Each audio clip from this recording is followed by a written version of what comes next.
The Georgia Department of Natural Resources is mourning the loss of one of its K-9 officers, Rio. He was a game warden with DNR and served for 6 years. We're told Rio experienced a medical emergency after tracking and locating a suspected poacher in Jasper County. New here at 6, after 2 weeks of war, 20 trucks of aid entered the Gaza Strip today, bringing with it a small lifeline for more than 2 million Palestinians trapped there. The World Health Organization calls the aid a, quote, drop in the ocean for what is still needed in the area. Right now, 60% of the population is displaced. And here in Atlanta, a festival that's been happening for over 40 years is hoping to raise awareness and money to help people in need in that region. 11Alive's Erica Murphy was at the festival and has more on the latest details. St. Elias Antiochian Orthodox Church is on a mission to turn their pain into purpose today through its annual Mideast Festival. We have parishioners who are from Lebanon, Syria, Palestine, Jordan, Egypt, Ethiopia, and they bring their cultural and religious history with them. That's why St. Elias has been holding a Mideast Festival for the last 4 decades to highlight all of the wonderful tastes, smells, and overall culture of the region for the rest of the community to enjoy. But this is the first time this festival has taken place since 2019, partially because of the pandemic. Our plan was to have it in 2020, and then of course we had to cancel due to COVID. And then of course the year after COVID, we actually had our 100-year anniversary of this parish being in the community. The thing is, when the conflict started in the Gaza region, there was concern about holding the festival this year. But church leaders decided to use the event as a fundraiser to help people that are caught up in the crossfire. We're going to take all the proceeds from today and give it to the needed charities over in the Palestinian and Israeli areas. The festival features food from the Middle East, church tours, dancing, and fun for kids, which this group of little ones say they are enjoying. My favorite part about this festival is probably that seeing everybody come here for Israel. It's really nice. Reporting from Atlanta, Erica Murphy, 11Alive News. Well, NOAA's Climate Prediction Center released their winter weather outlook this week, with El Nino driving predictions for warmer than average temps across much of the U.S. and potentially a little more rain here in Georgia. No rain in sight today, though. It's been really a beautiful Saturday. Let's check in with meteorologist Nicole Hartford as things do cool off here in the metro. Nicole, but that sunshine is out. It is out, and it has certainly helped with our warming pattern. I mean, we've been dry, warm, sunny the last couple of days. Our current drought monitor, this was released on Thursday, is showing some signs of decline when it comes to those drought conditions. So we could really use the rainfall, but I'm sure most people are not complaining about the day we've had today. Current temperatures are in the mid and even the upper 70s. We're at 79 right now in Rome, which puts us just a couple degrees above average. It has been a beautiful day. This is our view from the Georgia Tech campus, where you see a couple high clouds and just about nothing else other than blue sky. Our winds have been on the calmer side out of the west-northwest at about 11 miles per hour, and our radar is showing those crystal clear conditions. But notice some cloud cover pushing in from the west. We will be building in clouds for the next couple of days. Now, don't get down on it. We will have additional cloud cover, but still plenty of sunshine for tomorrow, I promise. Just a little more cloud cover mixed in there, which will provide some shade with our warm temperatures maybe you want. Our low temperatures tonight will get down into the mid 50s, so cool but comfortable, right around 56 degrees in Atlanta. Our forecast track shows that cloud cover building in. We'll see periods of somewhat more overcast conditions and still periods of plenty of sunshine, which will allow highs to warm up just as much as they did today. We'll get up to right around 76 in Atlanta, with mainly mid to upper 70s across the area. So on our whizometer, we're going to give it a 10. With the additional cloud cover, with the warmer temperatures, I can't give it that perfect 11, but you could certainly make the argument as conditions really will be close to perfect each and every day, not only through the rest of the weekend, but into this week as well. Highs will hold steady, mainly in the mid 70s through this week. We'll enjoy lots of sunshine and no rain in sight. In the meantime, Hurricane Tammy is currently churning just east of the Leeward Islands. This is forecast to veer up towards the north and the east, so it should stay away from the Atlantic coast with no impacts here. Here's your 7-day outlook. Lots of 9s, 10s, and 11s on the whizometer. Whatever you want to do over the next couple of days, if it's outdoors, conditions should be perfect for it. Nicole, thank you. We are getting new details now about a shooting that happened in Smyrna last night. We have video of the scene. Here it is. This is in the area of Benson Pool Road and Smyrna Powder Springs Road. Police say the suspect, 26-year-old Martha Theodore, died this morning. Officers say the armed man pointed a gun at them, prompting them to shoot. No officers were hurt in that shooting. The GBI has now stepped in to investigate. Continuing coverage into the 2020 election fraud case, prosecutors and defense attorneys are looking at what's next now for former President Donald Trump and 18 others now that 2 co-defendants have flipped. The defendants have agreed to testify against Trump about efforts to try to overturn his loss in Georgia in the 2020 election.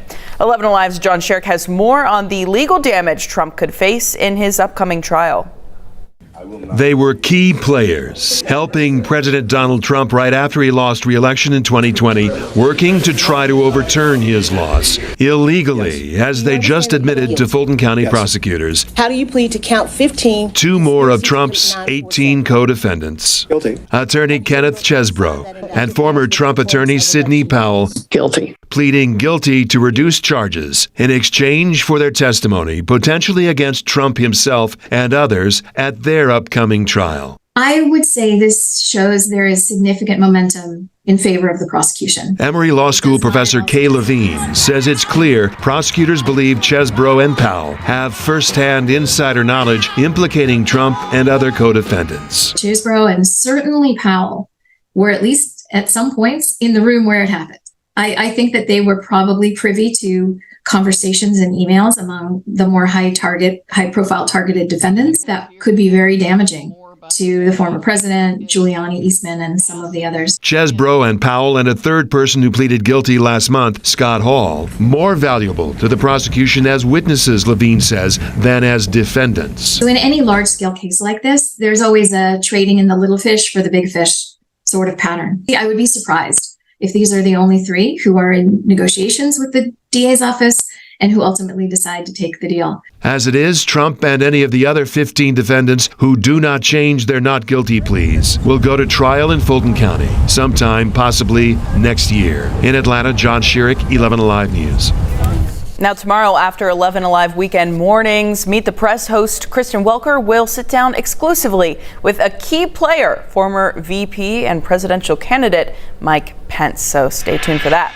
Georgia is now sitting on nearly $11 billion in extra cash, and taxpayers say they want to know if they'll get some of that money back. Here's a quick look at Georgia's financial situation. Right now, we have a $10.7 billion surplus. Our rainy day fund is full with more than $5 billion in the bank, and our state's lottery reserve is sitting at more than $2 billion.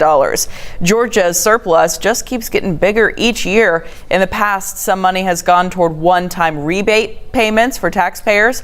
Right now, the state could afford to give every single resident $1,000. Now, Governor Brian Kemp has not announced plans for anything like that so far. Right now, Atlanta has one of the highest inflation rates in the country. That's according to a new study by Wallet Hub that says Metro Atlanta ranks 5th in the nation for high inflation. One economist we spoke to says we're seeing an increase in inflation all across the country, and Atlanta's rate is pretty on par with the rest. But because the city's economy is doing well, more people are moving here, which has created more demand and a rise in prices. Everybody knows that inflation is unacceptably high. Atlanta has just a little bit higher than the rest of the country in terms of inflation, but it's not something that is really noticeable. Hill says while the future of inflation is uncertain, and adds it's important to not confuse inflation with price levels. Tonight, the doors are open at a new grocery store in Chamblee, but this isn't just any old grocery store. No, this is an autonomous store. It is the future, people. This means shoppers get a break from the norm with an easy grab and go process. All you do is download the Green Picks app, sign up, and enter the store. It doesn't have cash registers at all. We use frictionless technology, which means that customers scan the QR code on their way in and they grab whatever they need. They can put it in a bag, they can put it in their own pockets, and then they leave. Yeah, the future indeed. If you want to check out that new store, it's on Chamblee Peachtree Boulevard. For more details and hours, look for the story on 11alive.com. All right, as the holidays approach, many of us will be looking for new fun recipes to feed family and friends, but there's a warning now about some Facebook posts that are cooking up scams instead of snacks. Megan Bragg verifies how to spot these posts. 'Tis the season for a holiday feast, and while there are a lot of great blogs, pages, and posts that offer up recipes, some just want you to heat up a hoax. So how do you spot these fake pages? Let's get the facts. Our source is Alex Hammerstone, Advisory Solutions Director at Trusted Sec, a cybersecurity company, and Scam Advisor, a website that helps point out scam websites. Hammerstone tells us that many of these pages are on social media like Facebook. When a page becomes popular and it has a lot of people that are sharing it, has a lot of followers, a lot of interaction, people begin to trust that. Usually these posts will show a recipe and ask you to comment or share so they can gain more interaction, which puts their post in front of more people. Scam Advisor says these pages will plagiarize from recipe blogs and use food images from the internet to drive traffic to shady blogs. The site itself can then, once it has an audience built up, be used to then distribute, malware or used for scamming or things like that. For example, this one named Old Fashioned Recipe claims to be located in Louisville, Kentucky. But if you look at the people who manage the site, they're actually in a foreign country, Morocco. Several reviews on this page also warn users that it's a spam site, saying that it's clickbait and doesn't bring you real recipes. These large sites like Facebook, they have a lot of protections built in. They have a lot of employees. They think about security a lot. And so keep in mind, scammers will always want to get you off of that platform. Now, not all recipe pages on social media are scam sites, but Hammerstone says to trust your gut, look at everything on the page before clicking on a link and read the reviews. And if something feels sketchy, don't click on it. With your Verify Fact Check, I'm Megan Bragg. Now, as always, if you see or hear something you want us to verify, just send us an email. You can also text the word verify to the number right there on your screen, 404-885-7600.